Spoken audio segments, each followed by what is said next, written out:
Evening, Chair Lane. How are you?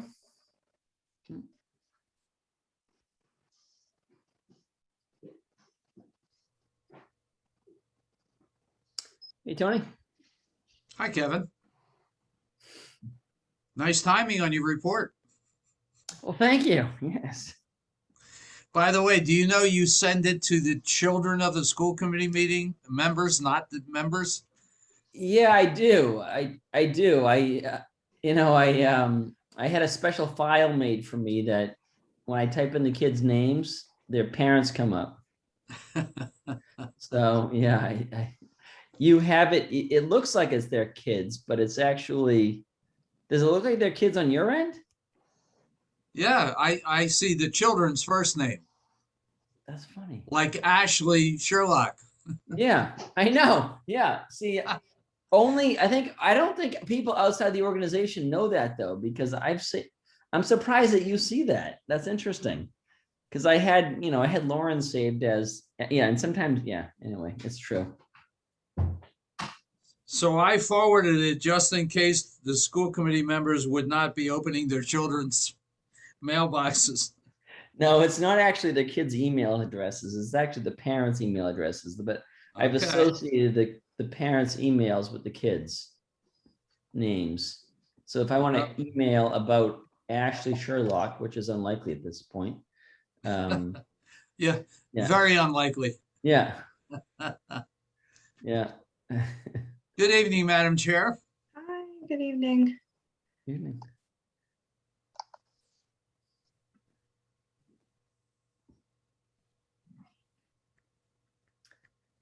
Gina, when I send you emails, do you notice that I'm sending them to like Brady Brady. Lane?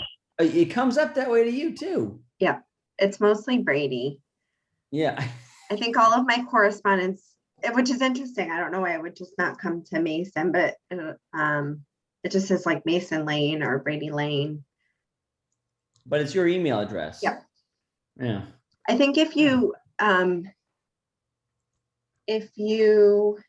save somebody in your contacts. Yeah, that's exactly what it is. Yeah. I've saved the whole school in my contacts by the kids' names so that if I need to, I don't have to start thinking about the parents' names. Right. So I can just type in like Mason and like if something happened It with would Mason, pop up. Mason and pops up. Yeah. Yeah. I didn't notice that I thought it was only on my side that it came up, but Tony was mentioning that it looks like I'm emailing all the kids. Oh yeah, it doesn't bother me. The info gets out there, right? Yeah. It doesn't bother me either, except I just thought he was sending it to your children's. Oh yeah. And then, you would have to open your children's boxes. So that's why I forwarded it a few minutes ago. Yeah. I Oh didn't yeah. realize it did that. Well, and then along those lines, though, I think we had talked about this already, that the on the open house, we had to be signed on under the kids. Yeah, that was an error. That was a bad error. And honestly, you're not alone on that. I was trying to log on to a Google meeting for work, but not for work. It was like an outside group I work with. And unless I was logged on under a certain email, like you couldn't access it. So you're definitely not alone in that confusion. I feel like these restrictions that they put in some of these work groups, for the online work groups is really confusing. Yeah.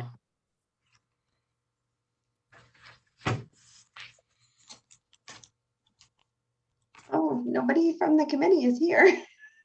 It's 7 o'clock. That's unusual. Maybe they can't get in. Tony, I want to let you know I did review the MCAS scores again, and so I'm fully prepared to share the results and discuss the results, and I think they're great.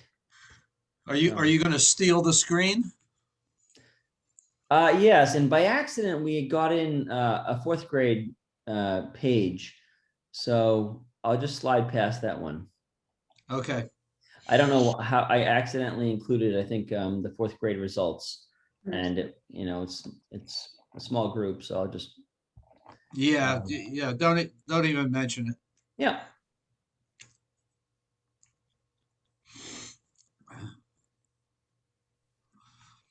Hello, everyone. Hi, Patty. Long time no see. Yeah.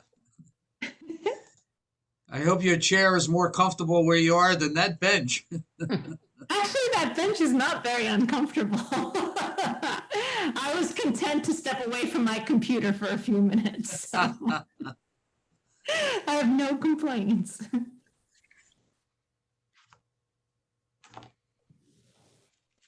Tony, would you be able to forward me the email from the Marblehead Charter School about the opt-out information? The original letter? Yeah, if you could forward me the email. I think you might have got an email. No, I got a letter. Oh, okay, never mind then. I have a copy of that. I was hoping it was a click, click, click. No, this is the Okay. only thing I've gotten. Just leave it on your desk, and if I can't find mine, I'll find yours.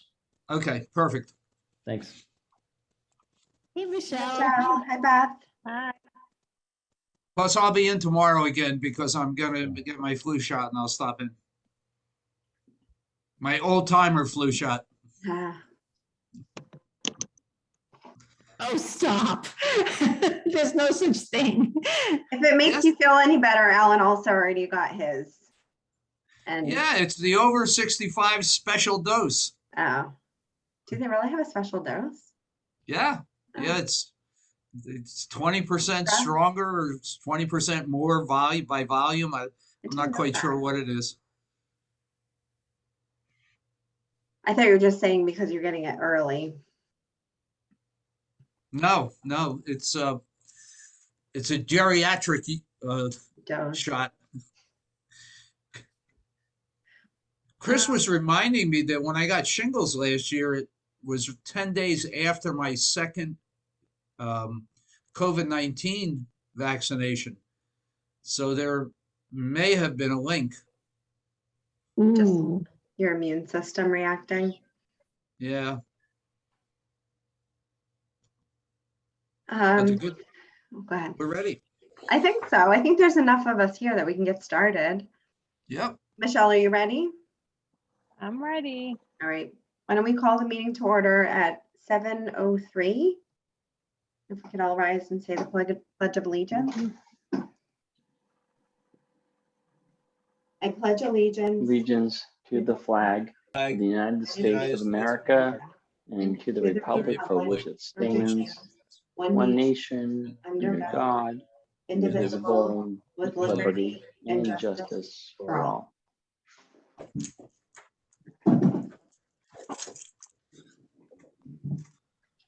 If everybody had the opportunity to review the meeting minutes from September 14th, if there's any comments, or I can take a motion to approve the minutes.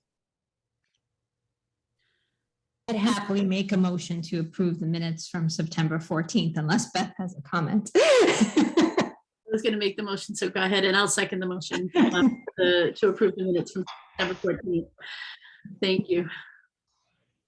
All in favor of approving the minutes from September 14th as written? Ms. Dam, Ms. Anderson, Ms. Sherlock, Ms. Karras, and myself. Hi, Lauren. Hi, sorry I was late. That's okay. No worries. Mr. Parentazzi, would you like to present the bills? Thank you very much, Madam Chair. Yes, I would. I'm going to spend a little bit of time on this because I think there's a couple of things on here that the school committee members, if we were in person, you may be talking to me about them. So first of all, Madam Chair, the total for the bill roll this meeting is $66,800.23. The vast percentage of that is $46,188.50 for our first payment to Essex North Shore Agricultural and Technical School District. Now that's a little bit different because typically those bills would go to the town, and even though they're under the education costs, they're not in our budget.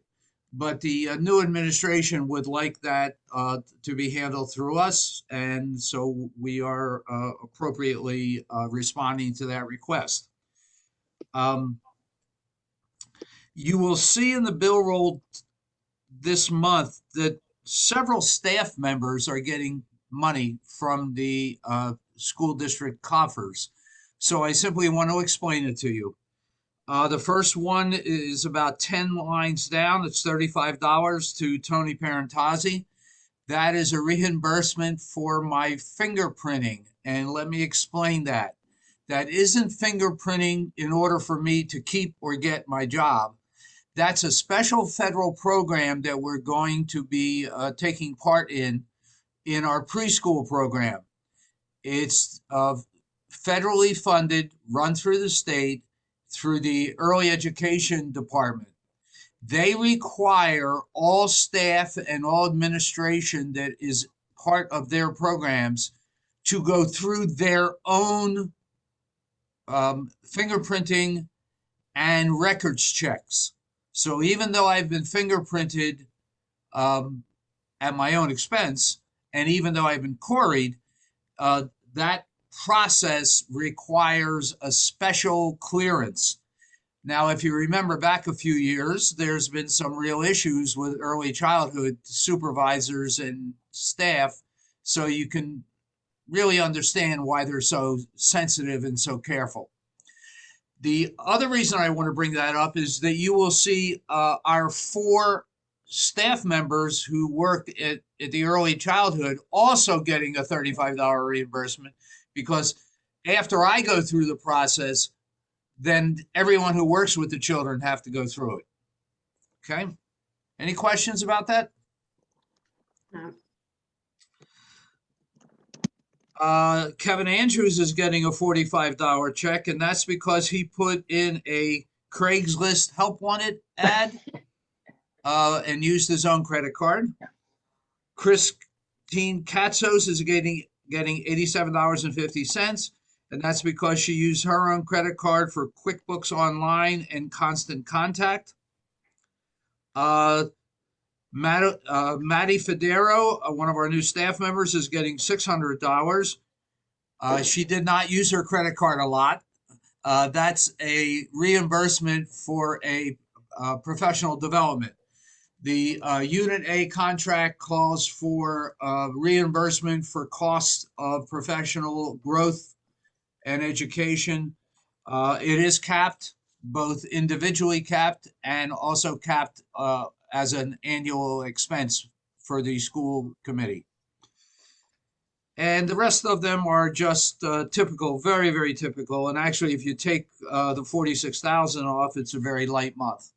So, Madam Chair, with your permission, I would like you to accept my recommendation to approve the invoices dated September 28th for a total of $800.23.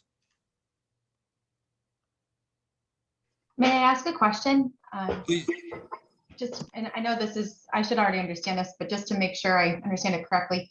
So the money for Essex Tech, where it used to come out, used to be paid by the town and being paid currently by us instead, at the end of the day, it doesn't negatively impact our budget that we're doing it this way, right? It's just coming out of a different account. Madam Chair, through you, that is absolutely, it's actually not even coming out of a different account. Right. It's just being processed differently. Okay. Like record. So when you approve the school budget for year 1, then I send the letter from Essex Tech to the town accountant. They add that money after your approved budget. Just like the cost of the building project, the bond gets added afterwards. So it's an educational expense, but it's not an expense in our budget. So you're absolutely right, Mrs. Sherlock. There's no impact whatsoever. And it's still coming out of the exact same account it always came out of. Now that this administration simply would like you to approve it before they pay it. That's all. Okay, thank you very much. I'd be happy to make a motion to approve the invoices from the meeting of September 28th, 2021, as referenced in our packet. And I'll second that motion.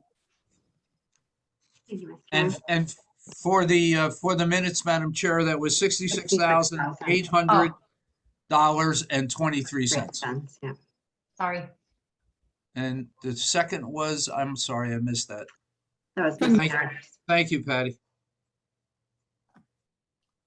All in favor of passing the motion? Ms. Karas, Ms. Anderson, Ms. Sherlock, Ms. Dam, and myself. Motion carries. So moving on to old business. Mr. Parentazzi, do you have an update on COVID-19 for us? I certainly do. I have a multifaceted update this evening. This afternoon, I sent you updated documents for item 4A. And I also sent you the packet in an entire updated packet so you wouldn't have to go back and forth. So the good news is there is one active case in the community having nothing to do with school. So that means that in the last week, we have actually reduced the number of people who are either positive or close contact or quarantined or in isolation. So in the entire month, we have had 18 cases, no contact at school, no staff, no students. No students are currently in quarantine, nor staff or in isolation. So all that is really good news. The test and stay program is moving forward. On October 5th, there is a training. We are actually ready to go. We've done everything we need to do. 2 of our staff have been trained, but there's one other level of training, and we have to wait for the consultants to the DESE to have the time to train our nurses and other staff. We already have the kits in-house. The permission slip is posted on our website. It's not linked to the DESE and the consultants, the CIC website yet, because they have to turn that on. But if parents want to make out those consent forms for test and stay, they can. I do want to remind everyone that the forms that we were provided with have 3 different testing programs on them. And we are only participating in the test and stay. We're not participating in the pool Or the for obvious testing. reasons. I mean, we would be running our children and our staff through this testing over and over again. And as you heard, you know, right now, there's no need for it because we just don't have the transmission occurring either in our community or in our school, to be sure. So in your packet, you have a copy of the letter that I posted and about the test and stay program. And your letter is not link activated, whereas the actual letter that's posted is, because obviously it's a copy. The next thing is a new item. It's an extension of the DESE mask requirements. It's dated yesterday. I participated on a web meeting yesterday. And the Commissioner of Education has extended the mask requirement for all schools, all staff, all students and children until at least November 1st, 2021. Obviously, that does not impact us, other than if anyone asked you, your really wise decision weeks ago continues to be consistent with the best thinking of the medical profession and the DESC and the Department of Public Health. There's really nothing here other than I just want to point out that in the commissioner's guidance, I'm just going to read a quoted bullet. Quote, "It is strongly recommended that students younger than age 5 also wear a mask in school," unquote. Once again, consistent with your guidance and your regulation and requirements, even though that's not the mandate in many places. So we continue to have our preschool children wearing masks, and frankly, they've been doing really, really well. The next document is something that I thought you might be interested in. The commissioner has delayed the exclusion from his mask mandate of schools, what they call them is 80% schools. So theoretically, if a school is demonstrates a vaccination rate of 80% or more of students and staff, and the communities have a low incidence of transmission, you could, and I want to make sure I put the onus where it belongs. The commissioner can't tell you that students can't wear masks or shouldn't wear masks. What the commissioner can say is, if you fall into those categories, you don't have to wear a mask by his determination. You could, as a school committee, continue to ask for masks to be worn, even if we fall into that exclusion category. What he has done is he's pushed that from October 1st to October 15th by this memo. And since I was on the call with him, he also indicated that if things did not improve or got worse, he may continue to push back that exclusion. It's not a guarantee that it's going to happen on October 15th. And for our school to be affected by this, even a candidate for this exclusion, we would need our younger kids to be eligible for vaccination, I would imagine, to reach 80%. That is correct. Although we have basically 100% of our staff, we have almost no students who have been vaccinated because obviously they do not fall at this present time in the age category where vaccination is even possible. So it's really more for your information down the road. Thank you. Madam Chair, that's my report. If there's any questions or comments. No, thank you. I saw both of those items on the news, and obviously as the time comes, once vaccinations are available for younger students and we might be eligible for this, then we can discuss what I feel like things change so much from month to month that we'll just see where we are when the time comes. Yeah, one of the things we probably should be thinking about is the commissioner's decisions cover K through 12. Typically, we have a really large preschool program in our building, and that's a factor. Yeah, because those young children who are 3 and 4, and they move around our building. They go to the gymnasium. They go to the cafeteria. It's not like it's a separate building like it would be in a bigger district.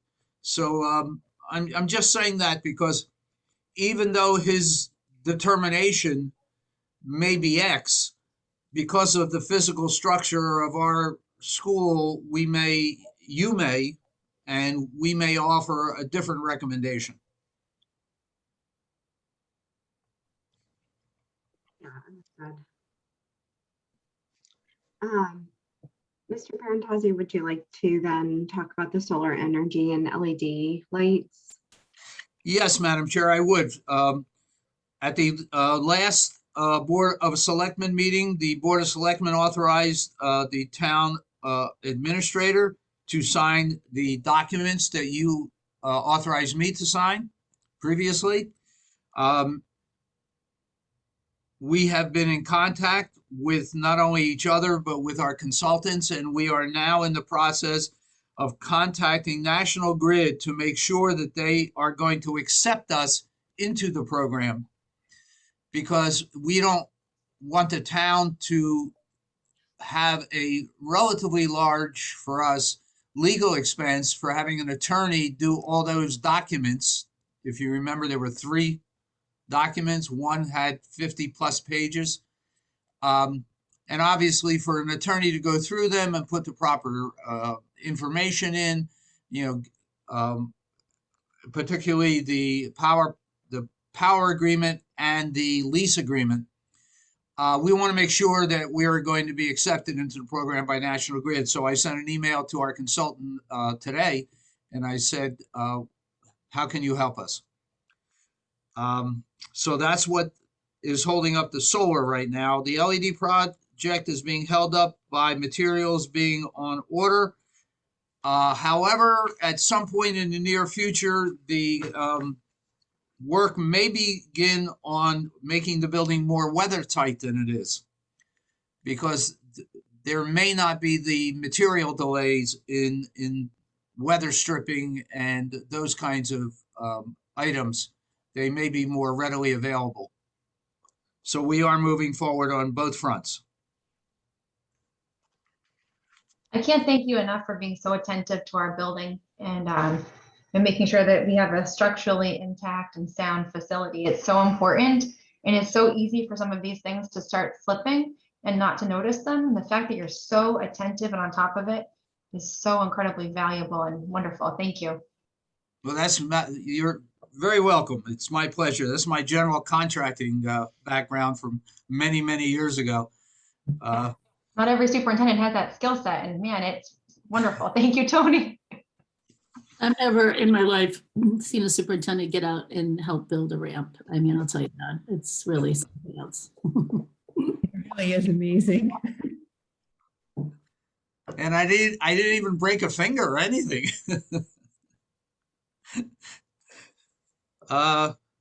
Madam Chair, the next item was an item, the strategic plan update. That was a request by you in the spring that you, the members of the school committee, and you would get an update on where we are on the current strategic plan. So I want to thank particularly Mr. Andrews for going through the strategic plan and giving you an update pretty much on almost every objective and activity to give you an idea of where we are. Initially, it was Mr. Andrews and I were of the opinion, which we still are, by the way, that the plan, which ends in August of 2022, we would be in favor of maybe pushing that out a year. Mm-hmm. Because of COVID, for about a year and a half now, we really haven't been focusing on many long-range goals. Although I have to say the staff and Mr. Andrews have kept current in their instructional strategy and design. We've really been more focused on short-term curriculum, instructional strategy and design, keeping the building open, those kinds of things. So it seemed logical to us to maybe push it out.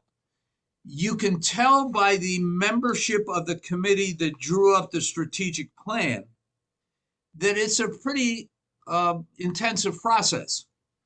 It involves members of the Board of Selectmen, the town administrator, the finance committee.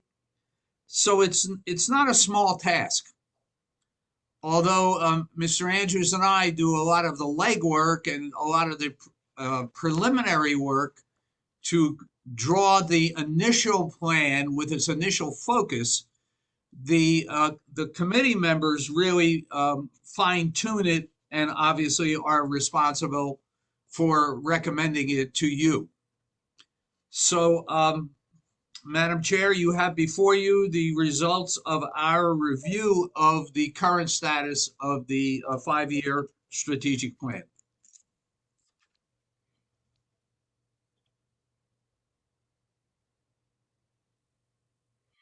Thank you. Sorry, I was just going back and forth because I know in the other packet it looked a little bit different. So I wanted to make sure I was looking at the most up-to-date version. I think just because this packet was in black and white, Yes. I didn't realize that it was the same form. Mr. Pierantozzi and Mr. Andrews, is this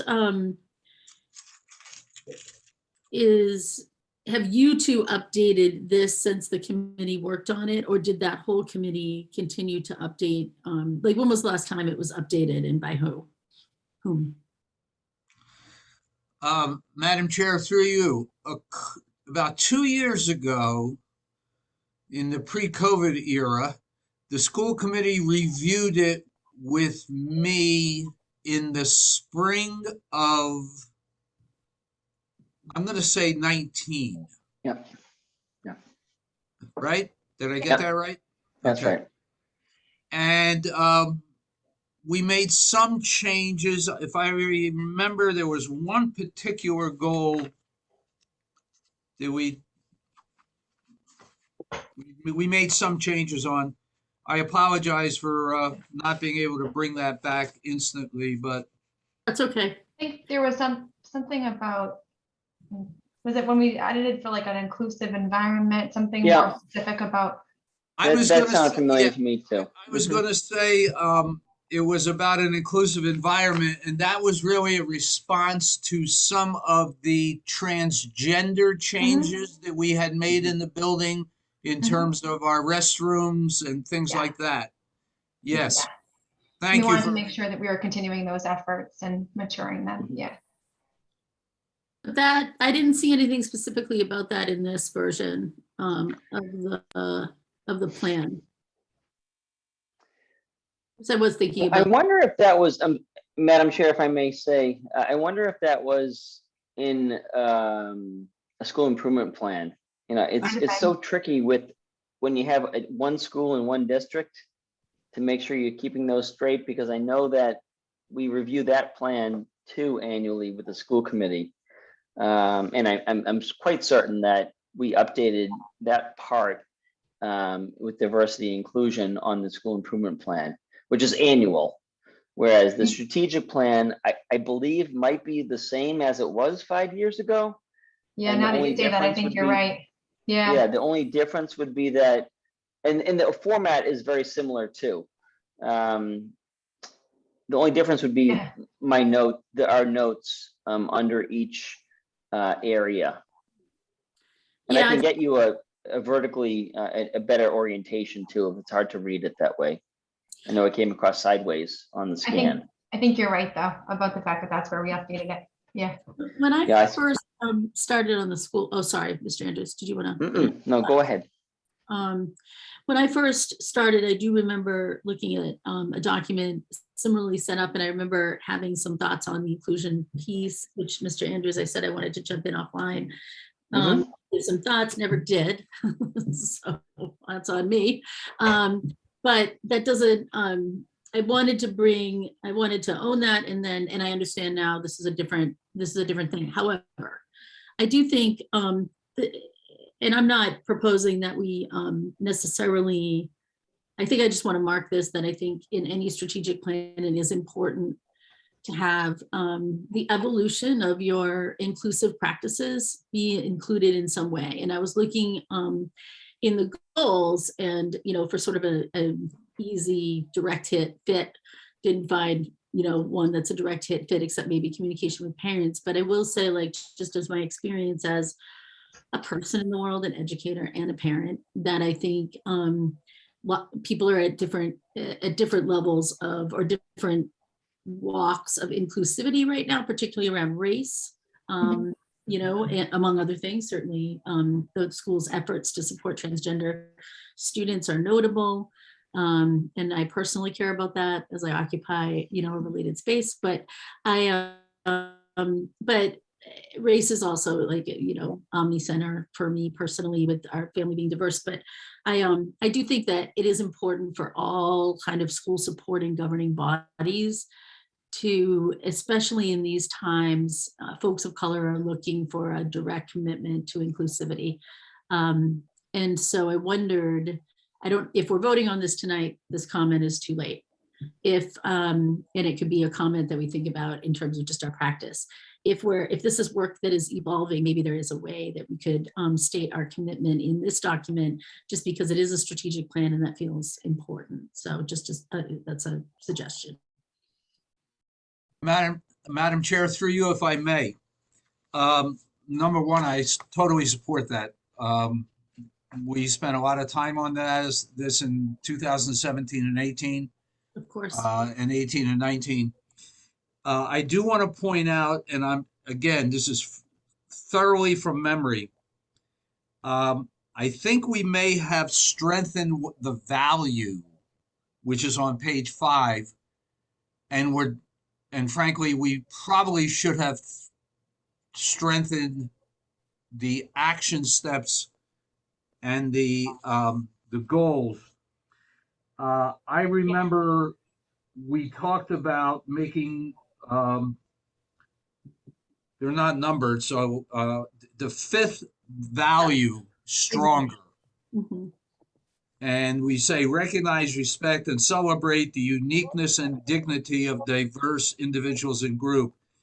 If I remember correctly, initially that there was only one verb there, and I think it may have been recognize. And we added respect and celebrate. And but we didn't carry it through to the action steps. So I think that would be, if the school committee chooses to amend this, that would be a very valuable and a very positive thing to do. So my understanding is next steps are, reviewing where we are in the strategic plan process and determining if, they're obviously looking through it, some items that have been essentially met, and then some items that still have some room for, additional work to meet the goals, or, if the goal cannot be met. And then the question is, do we then call to action the development of a new strategic plan, because this was set to, have finished because there's a timeline, or do we, look to complete the process on this current strategic plan, and then, have a new timeline in which to then call to action and the development of a new strategic plan. Am I right in understanding that? Madam Chair, through you, I think you are exactly right. There's some sub possibilities. So for example, you can leave the date of August 22nd, 2022, and you could direct us to strengthen a piece of the strategic plan vis-a-vis the conversation we just had. Mm-hmm.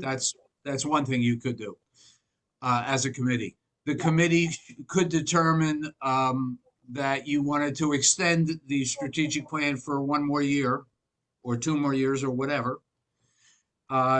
You could take no action and as a committee, but you could direct your administration to give you a tighter review of the current status of the district vis-a-vis the goals and the action steps. So this, the document as it is pretty muddy to work your way through. So what we could do as an example is we could pull out all the things we've done and only leave the things that are partially done or not done. And we could bring that back to you. So you would have the goal, You would have the objective, the activities that are partially completed or not completed, and then you could look at that. We could color code the entire document.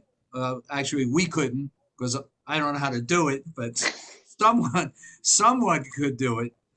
And we could, have green for all done, yellow for partial, red for we haven't, or something like that. Kevin and I just await your direction. The one thing I would caution about is having a complex committee like the previous school committee determined would be helpful right now without a little bit more focus, because, all those people are very busy. We want to have a document that's in, not in a final stage, but, down the road. We probably want to have a couple of conversations. You want to point us in a few directions. The principal and I and the SPED director want to work on it a little bit, bring it back to you, and have a document so that when we do have that broad committee, we're only asking them to meet once or twice. That would be my thought process. I just have a question. No, I know that previously this was determined to be the, ideal kind of body of individuals to meet and formulate a strategic plan committee. But if I understand correctly, it doesn't necessarily have to be this, one person from each of these members of the community, correct? We could reformulate who would be able to serve on that committee. I'm just trying to think of making this as doable as possible. And then the other bit is that I like the idea of this kind of being targeted if we need to get through this year. But another piece of me hesitates because I see what happens in institutions because things have been different and consuming and saturated, things that are normally done in a certain timeline get put off. And when that happens, work builds up, we get a little bit behind where we'd like to be, and we're not always in an ideal state. And so there's never a good time for anything hard, right? So that's right. I don't know. There's part of me that just wants to sink in and just commit to doing it and get a document that we're happy with. But I fully respect everything that you said. So I'm not fully decided on that. I just wanted to verbalize it.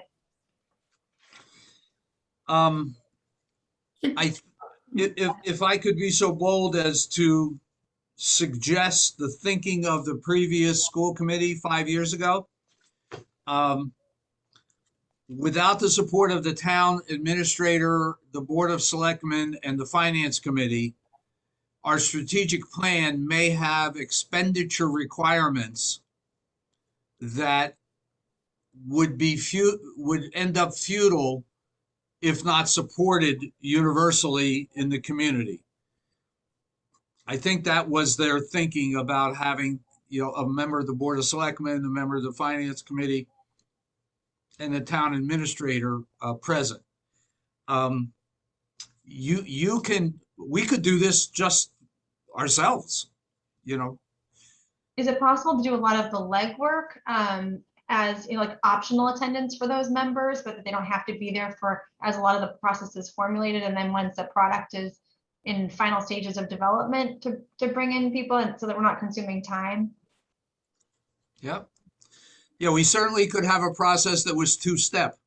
Internal, develop a document making up a number 75% of the way to completion, and then broaden it and bring community members, parents, guardians, professionals from outside the community, whoever you wanted. Can I interrupt you two for 1 second? The rookie's lost, but I think I can get there really fast if I ask two clarifying questions. One is this a 5-year strategic plan? Is it 5 years? Is it 10 years? Was it 3? Because I think that bears on this. It was 5 years in 2017. We're 1 year shy, and then I kind of understand where we're at. Is there 5 years from September 2017 to August 2022?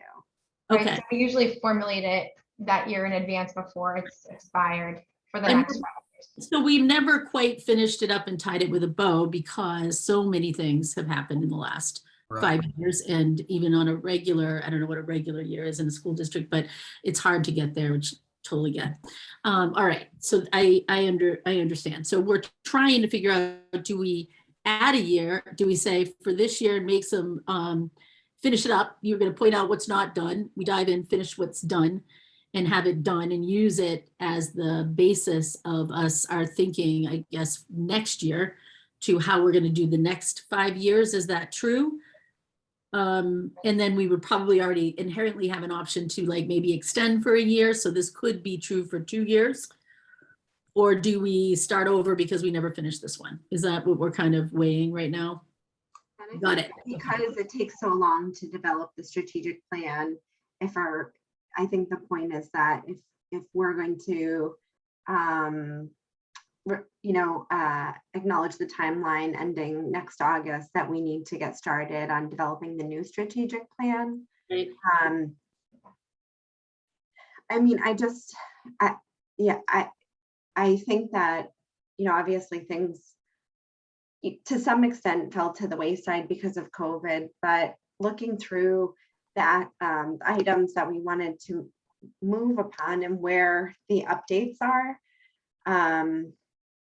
I think so many of the action items are met that my thought would be, might be relatively good timing to develop a new strategic plan. And I just echo that, although, things are really busy right now, I don't know that there's a good time when things aren't going to be busy. So unless Mr. Andrews, because you're probably, at the ground level implementing so many of these items, if you feel like it's unreasonable. I mean, obviously you might not complete everything from the strategic plan and then it rolls over to the next strategic plan.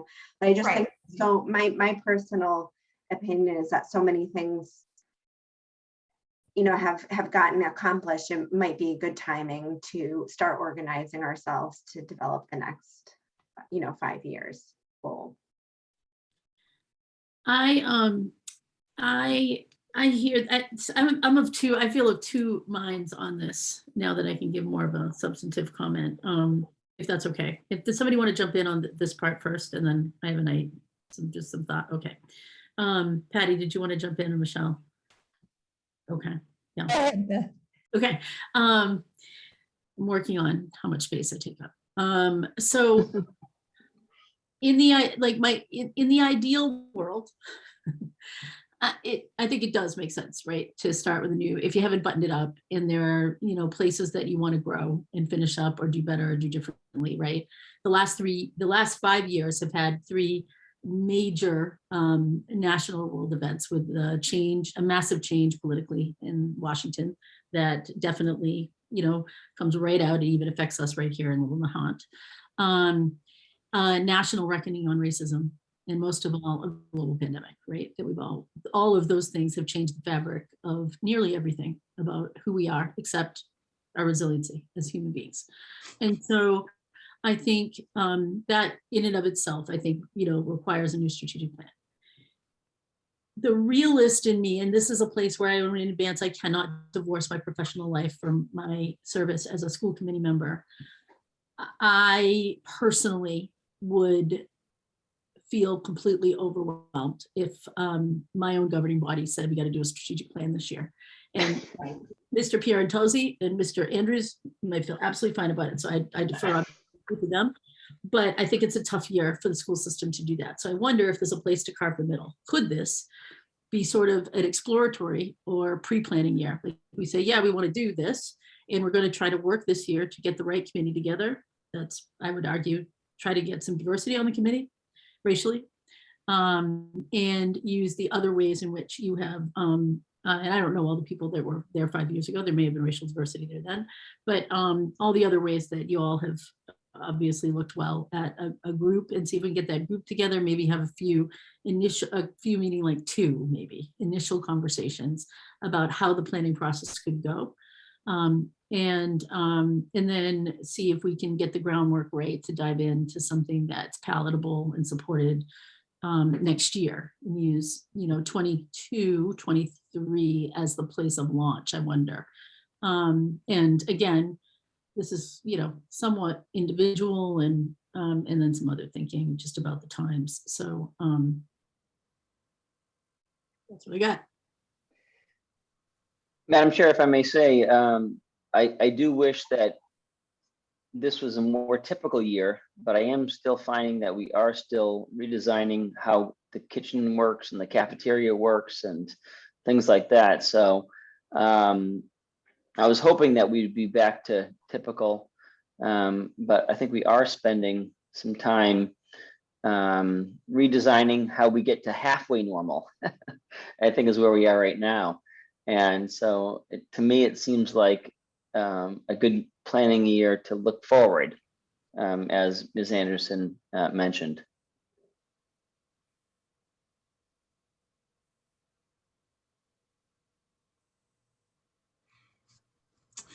The Madam Chair, through you, if I may, the only other item I think is a time sump for all of us, particularly the school committee and myself, is that this year we have negotiations for successor agreements with both of our unions. And it would be wonderful if we kind of could delay a lot of this work until we had those nailed down. Last year we took care of many of the contracts. This year we have the two labor contracts. And although, I think Mrs. Sherlock hit it right on her button, what's a good time? Yeah. We're always busy all the time, but maybe extending it 1 year and beginning the pre-planning process this year and the planning process next year to have it in place in September 23.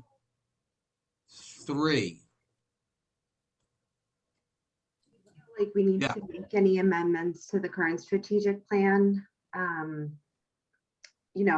know that Ms. Anderson had mentioned some items. I don't know how feasible it is, or realistic to make adjustments to the current strategic plan versus just making plans forward for what we're going to launch the next time around. I think it makes much more sense to put the effort into thinking about next time than, it's a school system that certainly looks at these issues and wants to do the right thing on the ground. And then I think we continue talking about, that as that comes up. I like what Mr. Pierantosi has put out there. I think it gives some breathing room. Again, I think, Lauren, you're right. You never know what's going to happen, but you don't want to just perpetually kick the can. But I think over the next 2 years, really think about how to put together a good process, for that, and pay attention to these things that we think might be missing now, and make sure that they're in the process next time. I think part of the problem also within the last year is that so much of the focus at our meetings was on, COVID and all the changes that were happening, that the strategic plan sort of fell to the wayside. So I think, continuing to keep it a line item on the agenda and keeping it in the forefront of our minds to move forward will allow it from, continuing to slip. So we're a year from now having the same conversation. I don't know if it needs to be on every business, every meeting's discussion, but perhaps once a month, just to see, where we stand and start to have thoughts on who would make up at least the preliminary team to develop the strategic plan as step one. And then starting to organize ourselves, over the next couple of months. That way we can hit the ground running, right away with developing the strategic plan and make our timeline. In the meantime, what you had mentioned earlier, Mr. Parentazzi, about highlighting what has and hasn't been accomplished might make it a little bit easier to wrap our heads around about the document as it stands right now.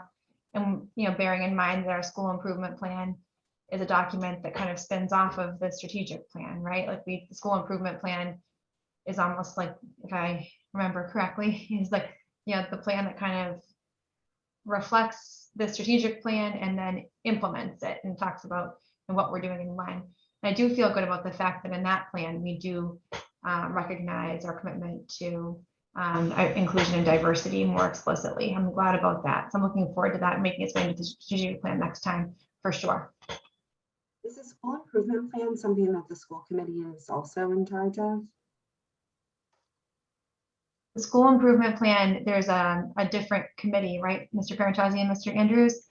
Yes, it And is. It's developed and then brought to the school committee. Mhm. Yeah, Madam Chair, through you, the school improvement plan is by law under the authority of the school council.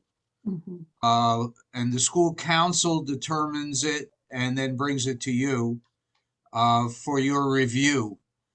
You could return, on a theoretical basis, you could return it to the school council and say, we want more math or science or whatever. But the documents, particularly in a one school district, the documents need to be blended. And that's really Mr. Andrews' job more than anyone. What is the timeline on the school improvement plan? The school improvement plan by law has to be a 1 year or a multi-year plan that has to be reviewed by the school council on an annual basis and voted. So the school council doesn't have to make an annual plan. Here we tend to do that, but they have to reapprove the plan annually. And generally, while they're reapproving it, they're reworking it. And Right. They have the options that you are now talking about with the district plan every year. What's delaying the devisement of a new school improvement plan, or our strategic planning doesn't affect their living document?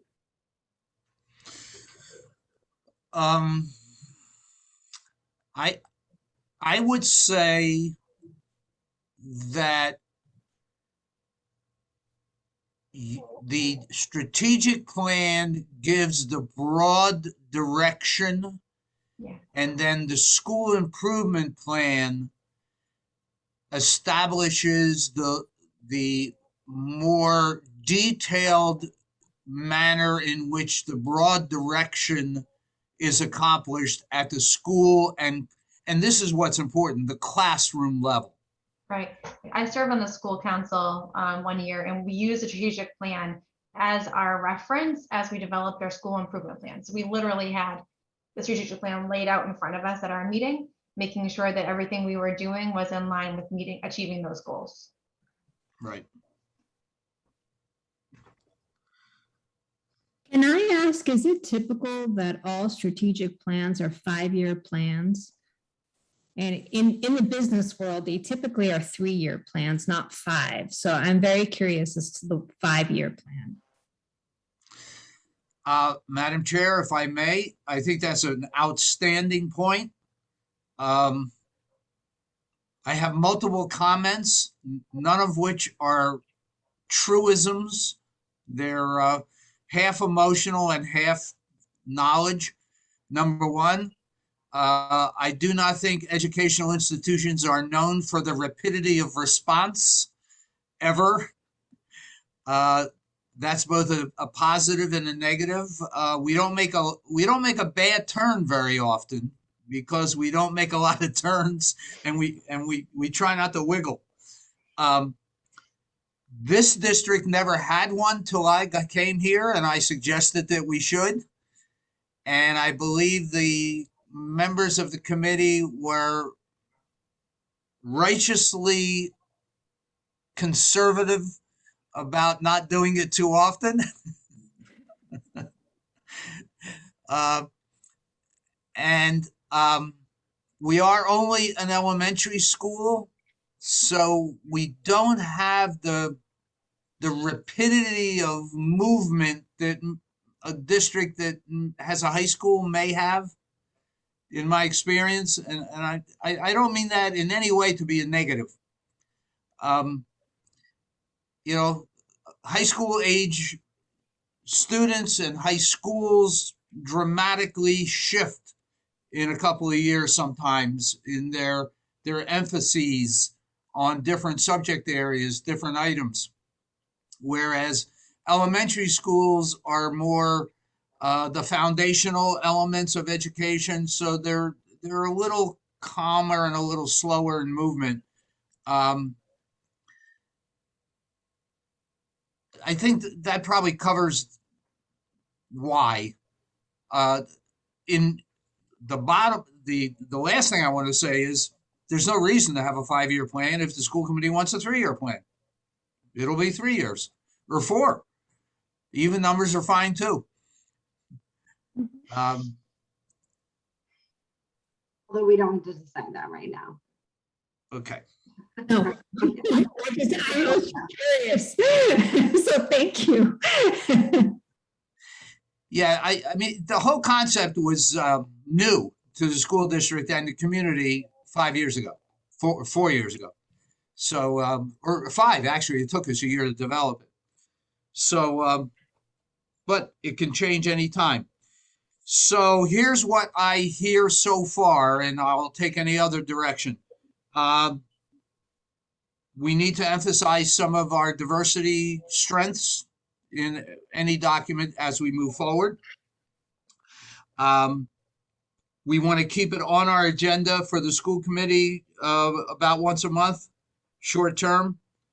I volunteer myself to go through it again and give you more highlighted strengths, areas of semi-strength, and areas that we really need to focus on in the future because we haven't done a very good job. With your permission, if any of you have anything you want to tell me that's not on this plan at all, that you want us to kind of focus on in the next X number of years, 2 to 5, please feel free to communicate that to me, and I'll blend it in somehow for my next report in, Madam Chair, if I hear you correctly, in about a month. Yeah, I think it would be important to keep it as a meeting item just to move forward. It sounds like it's something that we'll need to make a motion on because otherwise the document will expire in August 2022. So I don't know if it would be reasonable for somebody to make a motion to extend the strategic plan until August 2023 with the plans of using the next 10 months to determine the committee that will move forward with developing the new strategic plan, to continue to work on the items that haven't been met from the current strategic plan. And I guess that's it. Those are the main things. I don't know if you want to add something else.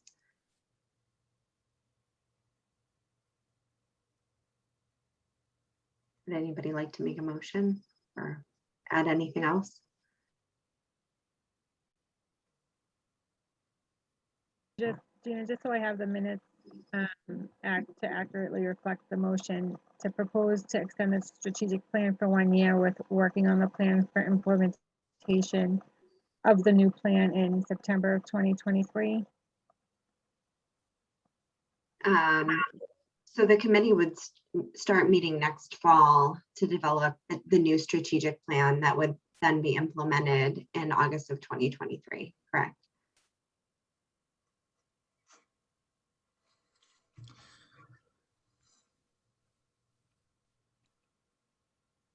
So, sorry, we'd start to organize the committee, and that once the committee is established,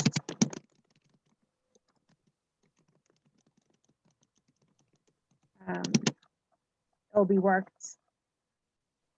The new plan will be, we'll start revision in the fall of 2022. I think that would be the timeline. Yeah. I'll make a motion to extend the strategic plan currently dated September 2017 through August 2022 through August of 2023.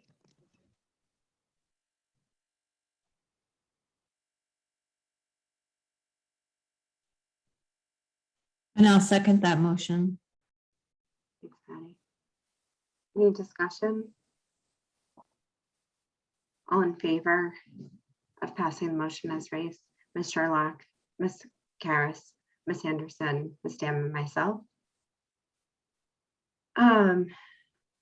Parentazzi, I think we've talked about this before. The only other, thing that, I'd love to see some movement on, especially with the timing of the new special education director, is just looking at, anyways, particularly with the ESSER funds that we're getting and, the potential ability to reallocate funds, just any other ways that we can support and a more robust special education department, with special training for the teachers. I know we talked about, some of the teacher training that's already going on, but if the new special education director has some, new eyes are always helpful, and ways that we can, beef up what we have available for our student body would be great. Absolutely. Madam Chair, with your permission, I will speak to the director, and I will ask Mary to have conversations with her staff and attend a meeting in this fall to make a presentation before you. Great. And just because we were talking about inclusivity and such topics, I can't recall, Mr. Andrews and Mr. Parentazzi, where we stand for this year for additional in-services and trainings for our students about issues like bullying and inclusion and celebrating our differences and including everyone. I know that in the past we've had the I always forget the term of that lovely organization you chair, Tony. MPY, the Massachusetts Partnerships for Youth. Yeah, they're so great. And I just wasn't sure how much we have lined up already this year with them to continue to make sure that's a high priority for engaging with our students. Well, as you know, that as president of the board of that organization, I heartily recommend it. It's but so I great. have- I've attended multiple, and it's so wonderful. And the more we can do to continue to foster that and expose kids to conversations to help with that, I think that, please, yeah, the more the better. Well, sometimes it's better to be lucky than good. Mrs. Sherlock brings up a concept that Mr. Andrews just surveyed the faculty about starting yesterday, about what they needed in professional development concepts. So this would be one that we would add to their list in terms of if any of you are not aware of the Massachusetts Partnerships for Youth, you can go online. They have a very robust web presence. They, I believe they offer about 62 different in-service topics. Initially, they were all in person, and we had them visit with us. Typically, up to 2 years ago, the process was that we would have a member of their presentation staff, which is very, very broad-based. Like I made presentations on things for MPY. We would have them come in and speak with our older elementary students in the afternoon, meet with our faculty after school, and then have a meeting at night that the faculty was invited to with parents and guardians. That's how we handled it. Since COVID-19, MPY has become an incredible web presence. Last spring, 35,000 professional educators, firemen, and police officers participated in web-based trainings that MPY put on. So, so the short answer is we're working on it, and it's a great idea. Thank you for bringing it to our attention. And if there is an opportunity, even the web-based programs are wonderful, especially for adults probably. If there's an opportunity to do in-person trainings when it comes to the students, I wonder if having a human right there in front of them might kind of foster that, recognizing humans as humans and treating us all as real live people instead of people on a screen. Like I worry so much. You know, I have a child in 7th grade now, and I feel like as every year that goes by, you know, it becomes more and more evident that interacting through a screen can dehumanize, you know, a little bit. So if we're dealing with issues like acceptance and cultural and, you know, any kind of differences in acceptance and love, you know, I wonder when we're talking to children if we can incorporate a little bit of in-person training too, even though I love the web-based stuff. I love it too, but. Yeah. And I still have the same, you know, COVID has changed many things. What it has not changed in my mind, unfortunately, is my concern about cyber safety. If anything, it may be a little more heightened. Yeah. So MPY has a very robust and a very professional way of helping parents, guardians, and youth view. I just participated with family members on this a really strong debate over the weekend. I have a great nephew who has been posting his child's personal things about his child, pictures that include addresses and details, and I have to say I was pretty old-fashioned about it, telling Chris, you know, in my opinion, nobody should be on Facebook until they're 18 years old. And you absolutely shouldn't have your child, your 6-year-old's face out there and saying personal things about them. And yet we know it, and yet we know it happens every minute of every day in every community.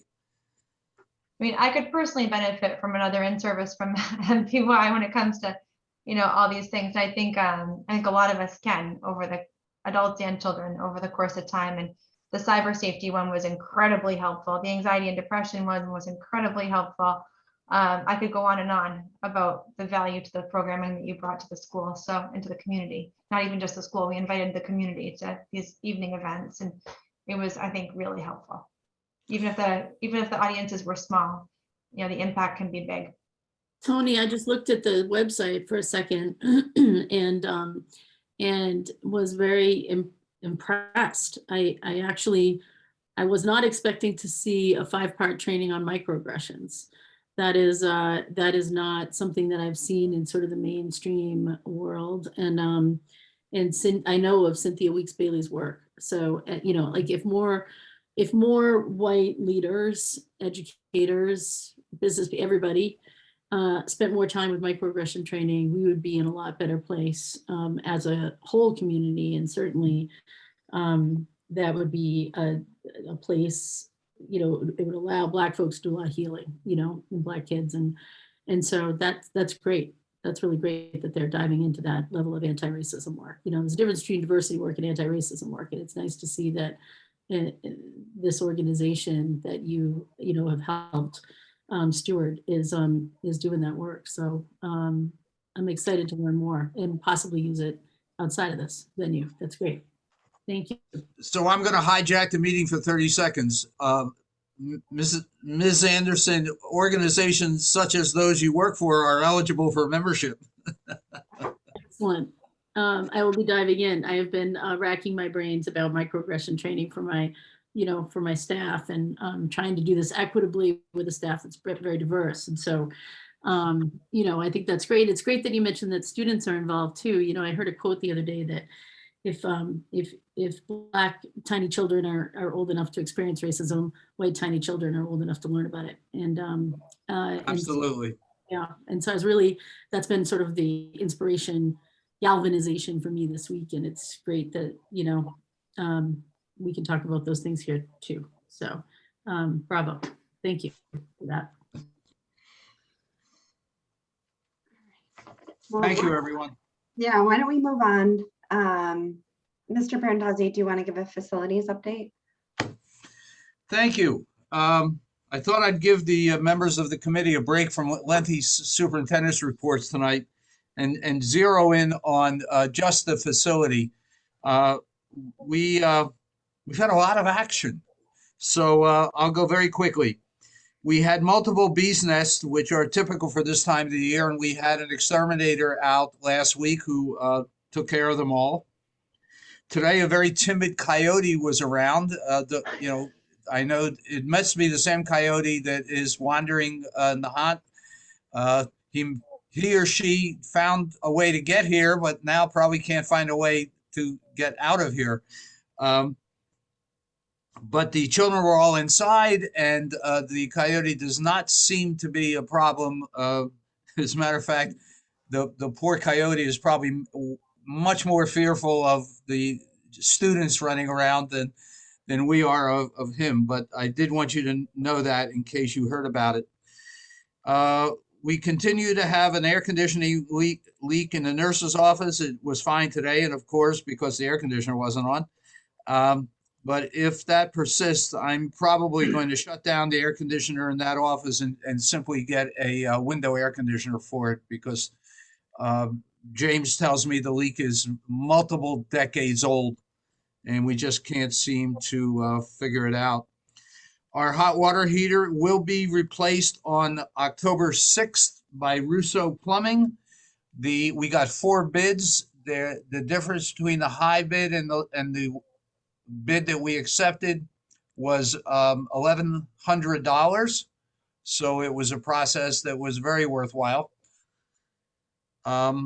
Our HVAC parts are finally on order. It took all this time for a couple of the very unique parts that we need just to get quotes back from manufacturers. But now we have quotes on all the parts. And Amante has ordered all the parts. Now we just have to wait for them to come in. Other than that, in all of this rain, our roof, even the roof in the gym, is holding up beautifully. The only water issues we have is like today, when you try to pick up your preschool children or your primary school children, there's temporary lakes they have to walk around or through. But, you know, an hour and a half, 2 hours after the torrential rainfall, they're all gone. So the building's holding up well. We have a couple more small electrical issues to address. I'm trying not to spend too much money on the electrical system, because once the LED lights go in, it's really not that critical whether a light is off or on when it's burning 8 watts. So, and that's about it. Thank you, Mr. Parentazzi. Mr. Andrews, do you want to give the principal's report? I'd be happy to. In the area of teaching and learning, our teachers are working hard to get assessments done on their reading assessments. Last year, we weren't able to complete the up close and personal reading assessments that we typically give to students. So at the start of this year, we're doing that now on a one-to-one basis to create reading groups so students can accelerate and really achieve their best. We're also using iReady this year for our second year.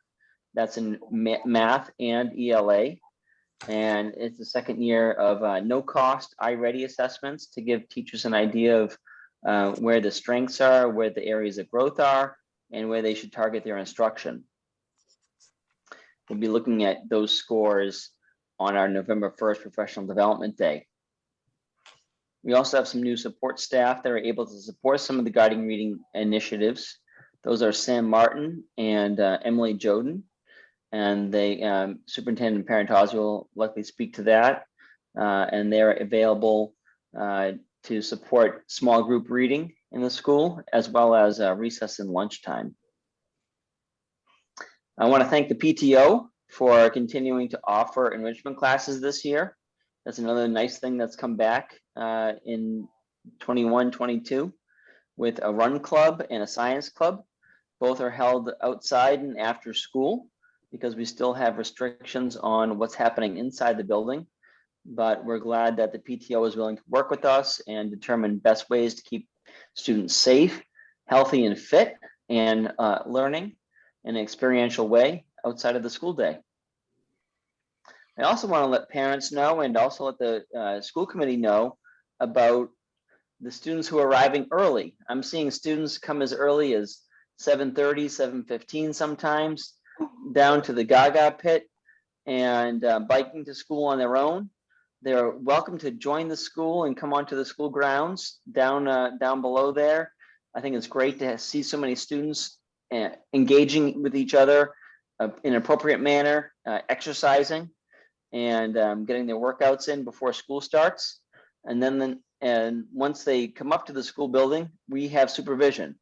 So we don't have supervision down below, but they're doing a great job monitoring their game. Students are engaging with each other down there, and I think it's great to see, and it's a nice school culture feature, I think, that's developed around the Gaga pit and biking and walking to school. We have several upcoming events that I want. Oh, was there? I'm sorry. Was there a I just had a quick question. Yeah. Please. Along the lines of, I mean, it's so great to see a lot of students riding their bikes to school on their own or with their families. Being somebody who works on a brain injury team, you know, I've noticed some students not wearing helmets. And so I didn't know if, just as a public service announcement from the school, reiterating that it is Massachusetts state law and obviously the safest thing for you know, children under the age of 16 to wear a helmet. It's actually the law. So is that something that, you know, from the school we could help encourage? Absolutely, Madam Chair. I think that's a brilliant idea. In fact, I am going to be purchasing some helmets for students who don't have them, and as well as encouraging them to wear them and give some reminders. And so I'm going to make a note of that right now. And I've been actually doing morning announcements and adding little one-liners at that time. And so that's a good time for me to reach out to the staff and the student body, just to remind them that they should be wearing helmets to school.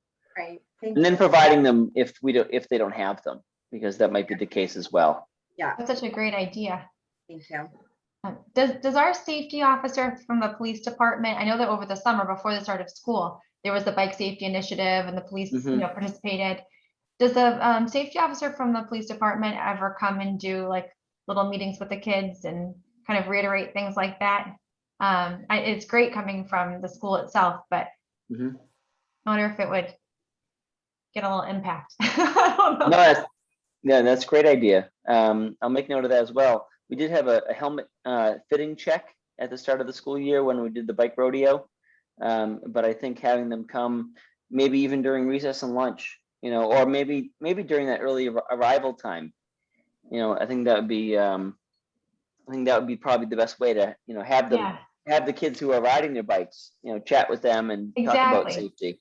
It's like a little maybe community presence informal. upon arrival. So it's Exactly. done right. I think that would be a great time. Yeah, and they could think it's fun and, you know, interesting that there's a police officer there, and that would engage them and maybe get their attention. But Right. Yeah. Not always the principal who's. well, no, you're great. You're great. No. Thank you for saying that, but still, Sometimes it's nice to police see a officers fresh are like face. superheroes when they come, you know. Yeah. Well, I don't know, but yeah, but yeah, it's great to hear it from another guest. So yeah, no, I'll take that, and I think an early arrival and checking with the students and saying hello at the beginning of the school day would be great. Thank you for those ideas. The helmet idea Yes, is so generous of you. That's awesome. Thank you, Mr. Andrews. That's a great idea. My pleasure. We have several upcoming events that we're grateful for. We're having a magic program by Scott Jameson The PTO organized this, and this is going to be outside again, out on the Little League field. The Nahant Arts Council is supporting this with a $500 grant. It's an educational magical program. It's going to happen this Thursday. And the PTO is going to have the pumpkin sale this Friday. This is a new initiative for them. I think it's a great idea. So if you need a pumpkin, you're out there, come to the school on Friday, October 1st, and you can purchase one at the school. And I'm also glad to announce that Northeastern University has a schedule for programming this fall, October 14th and 15th. They'll be visiting the school with live animals and lessons about marine science, erosion, and more. And so that's another program that we had paused last year, but is back engaged this year. And we're going to look at how we can also integrate them more throughout the school year. And then finally, on the list of upcoming events, we have the Halloween Bash. That's Saturday, October 23rd of this year, of course. And again, thanks to the PTO for really stepping up. We have some new executive officers that are getting engaged with the school and have some great ideas and how to keep a lot of the traditions going. And so I'm glad to see, again, we're halfway back to normal with a lot of these different events that will be coming up. And that concludes my report. Thank you, Mr. Andrews. My pleasure. So we'll take an opportunity to take any community correspondence. I'll ask if any school committee members have had any correspondence from the community that they'd like to share tonight. I haven't had any. I haven't had any. Thank you. I haven't had any either. I will just add that as a parent, Ms. Federo started to give these weekly newsletters home, and what a wonderful little snippet of information. She is just, Charlie had her last year and has her again this year, and I'm just so happy. She's just very, very, she has great communication, and just a simple thing that she does that just really just gives you an idea about their week. So it's really nice to see. She's just really great.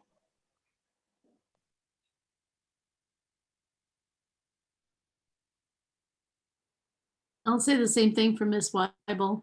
She's a great newsletter.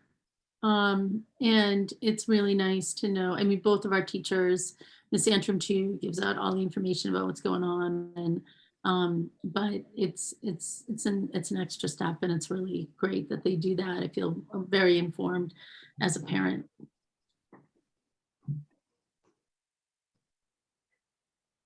Thank you. We can move on to new business. It looks like we have the 2021 MCAS report. I think, Mr. Andrews, were you going to present that information? I sure am. I'd be happy to share my screen as soon as I can pull up the correct packet here. While he's doing that, I'll just give a broad view from the state level. Last week, the commissioner went before the Board of Education, the State Board of Education, and detailed a 6% drop in MCAS results in elementary school for some subjects, and a 16% drop in others. The average drop in high school was between 4 and 6%.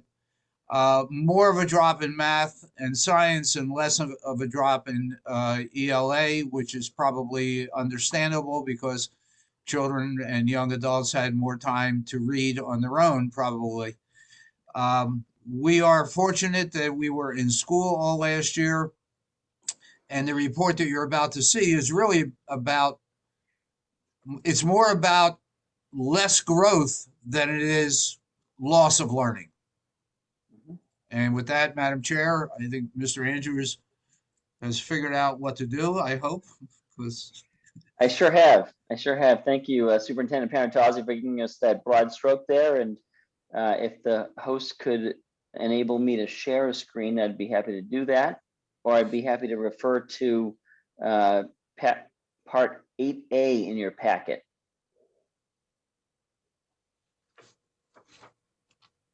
Typically, I have to be made the host and then I have to give it back.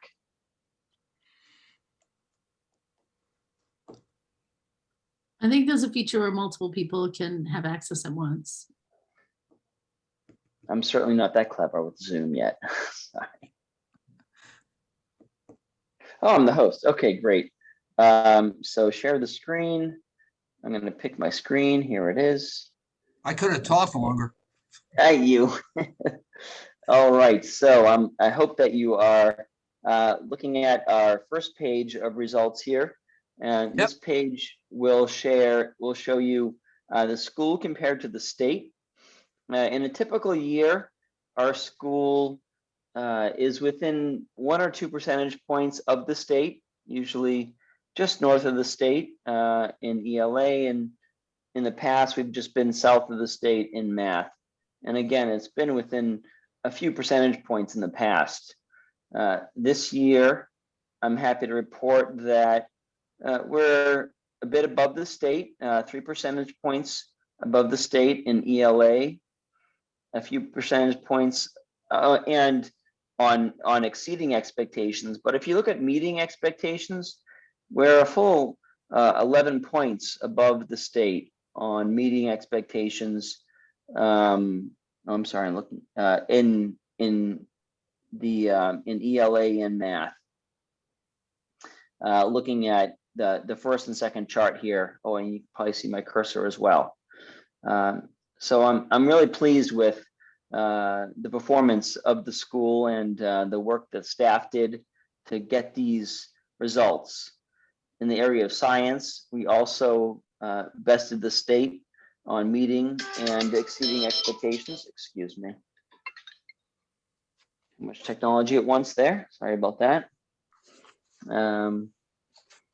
And so I think what this page shows is that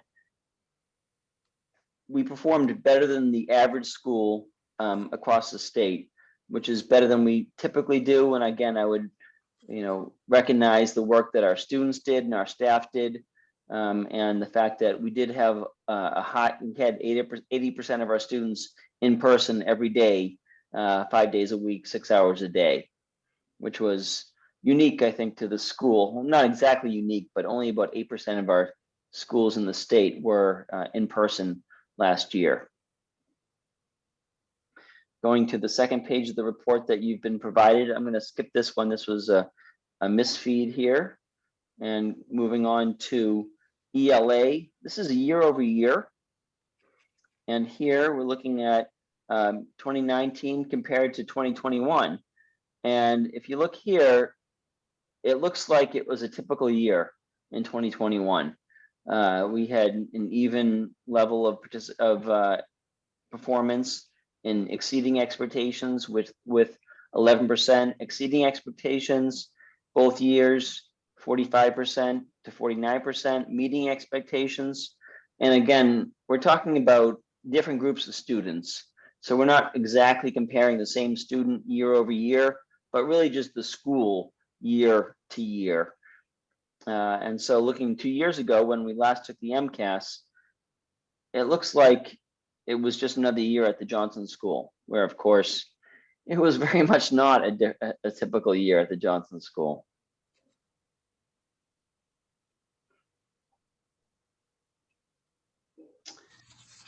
Moving on to math, a similar result is seen here. We had 11% exceeding expectations in 2019, 7% in 2021, 31% meeting expectations in 2019, 33% meeting it in 2021.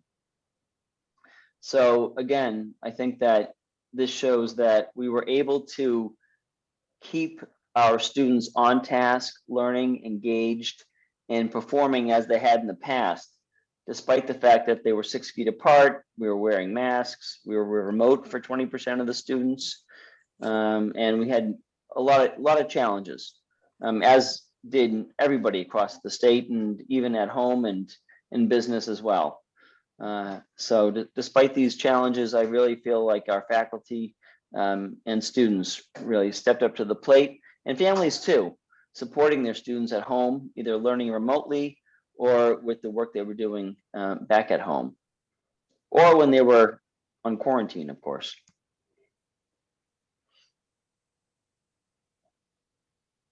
And here we can see this was what I really was the most struck by, because I think that in our area of high need students, we saw really some nice results, especially in ELA, whereas across the state, 25% met expectations.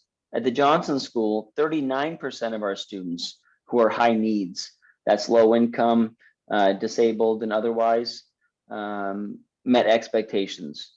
So I want to really reach out to our special education staff and our teachers for making sure that we're meeting the needs of all students, and especially those who have high needs. I think they did a nice job, despite, again, the challenges that we faced during COVID-19, which of course is continuing this year, but again, we're in person and more adapted to the situation.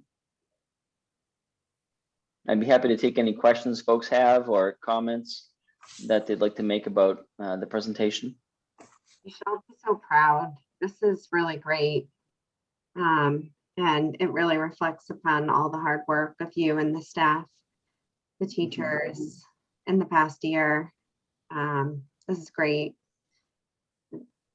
Comparative to how things could have been over the past year, this is really great news. Thank you. Well, thank you for your guidance and setting up the situation that would allow us to be in person, and you know, the trust I think that the school committee showed for us in being able to do this.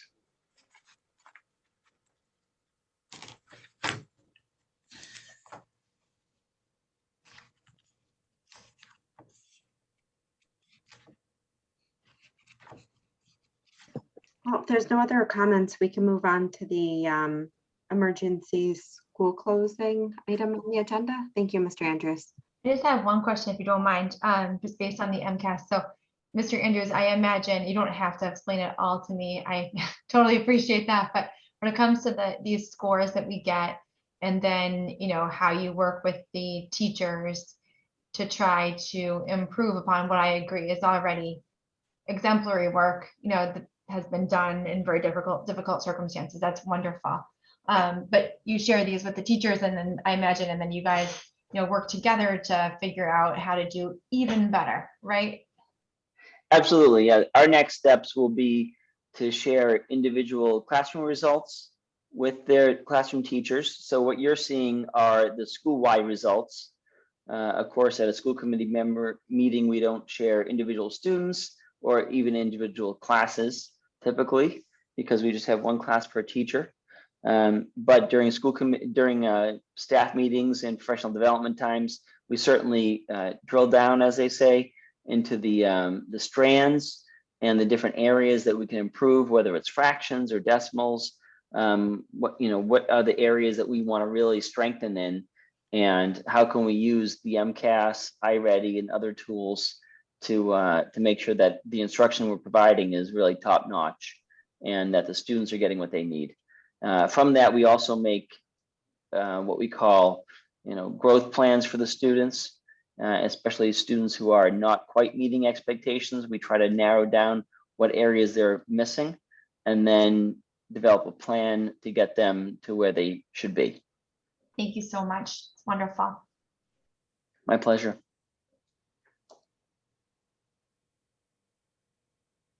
Oh, and I'll stop sharing my screen now and give it back the host permissions.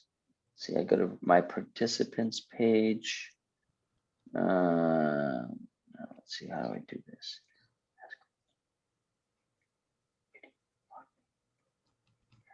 Let's see.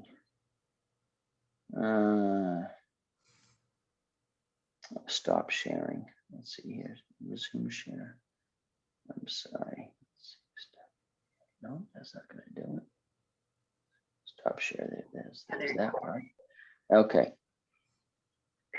In the meanwhile, Mr. Parentazzi, were you going to give the update on the emergency and school closing? Yes, Madam Chair.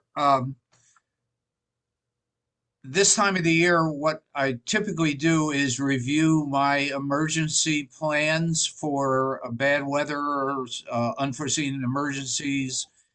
And it came to my mind that you last year had determined that we would, in fact, continue to have school closings during weather or other emergencies. That was a decision that you made after careful thought and deliberation. I simply wanted to reiterate for you the fact that you do have the opportunity to utilize technology when we have to close school because of inclement weather. Please do not interpret this as a preference on my part, because it's not. I just wanted to remind everybody that you had made that decision, and that's what my emergency plans were going to be. I personally am inclined to keep our decision from last year, especially where we are dealing with an elementary school with young children who may require various levels of supervision in order to succeed academically in a remote manner. And we can't, I don't believe we can assume equal opportunity for everyone at home to learn the same way. So if we're really prioritizing in-person learning the same way that we have over the past couple of years, I would still advocate for school closings and inclement weather and makeup days as is tradition. I think we'd only have to vote if we were changing anything. So unless any other school committee members have comments to make a change to our current process, I think we can move on to the next item of business, the Essex Tech School District Representative. Thank you. Madam Chair, about a week ago, I received a communication, which I have shared with you from the superintendent at Essex Tech, Heidi Riccio, who I know very well. It basically stated that our regional district's representatives term had expired. That was Roxanne Schema. And I talked to Roxanne, and she said that she would prefer not to continue, but if we didn't have anybody, she would. Did a little legwork, Roxanne and I, and Stephanie Doucette has graciously volunteered.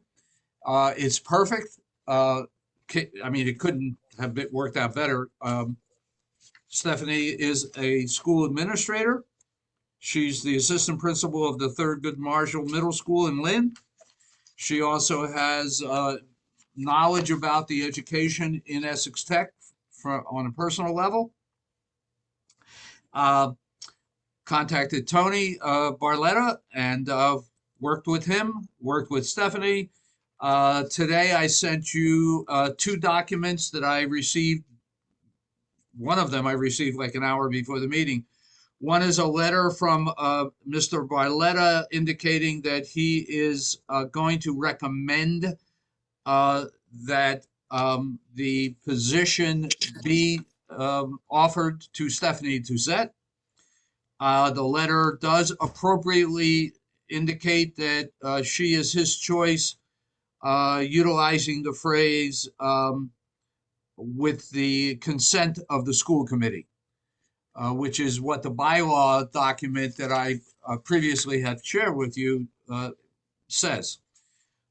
So, Madam Chair, with your permission, I would respectfully ask the school committee to give their consent to Ms. Stephanie Doucette being the representative of the town of Nahant and the Nahant Public Schools on the Essex North Shore Agricultural and Technical School District Board of Directors.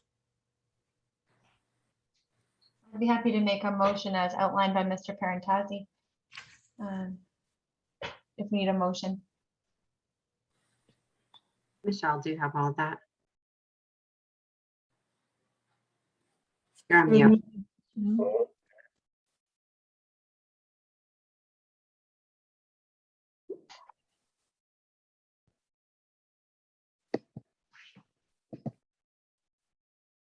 Am I off? Yes, yeah. There you go. Motion by Lauren Sherlock to approve the appointment of Stephanie Doucette as the Nahant Heather. representative. Heather, oh, sorry, yeah, Stephanie. Yeah, Heather's her daughter. Oh, yes, Stephanie, you were sorry. right. Motion to approve the appointment of Stephanie Doucette as the Nahant representative to the Essex North Shore Agricultural and Technical School District School Committee, right? Not the Board of Directors. Yes. Right, representative to the school's school committee, according to the way that she wrote her letter. Yeah, her letters were in school committee.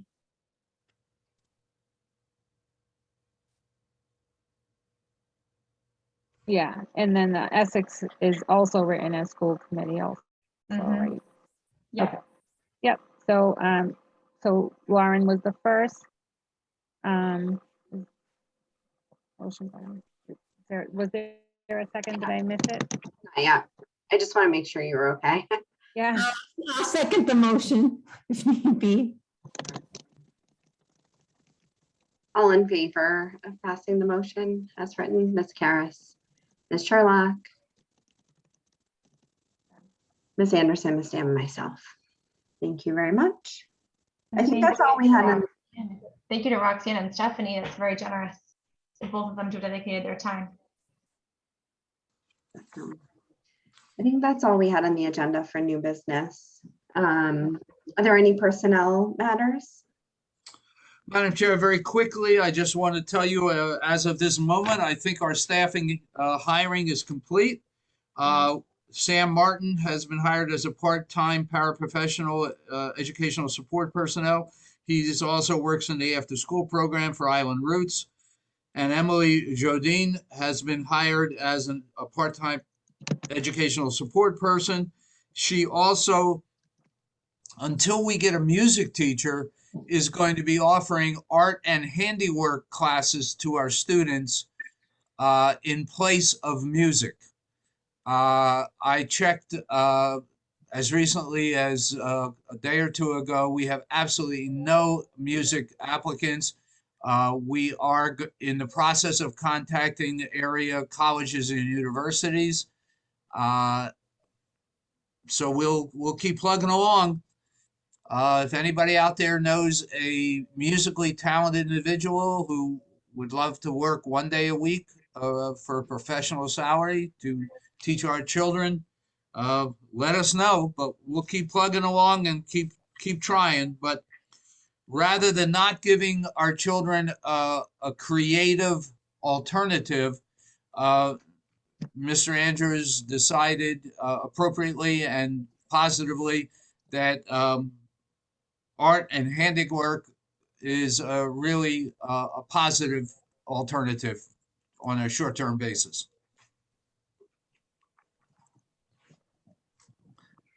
Thank you. Do any school committee members have any business that they'd like to bring up at this time? I don't have any additional business. And so if there's no other business to discuss, I can ask for a motion to adjourn into executive session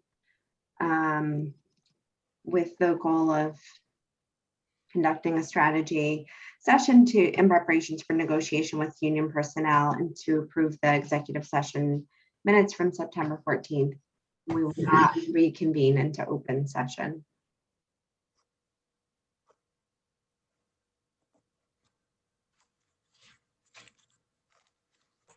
I'll make a motion as outlined by Gina to adjourn the meeting at 8:45 into executive session.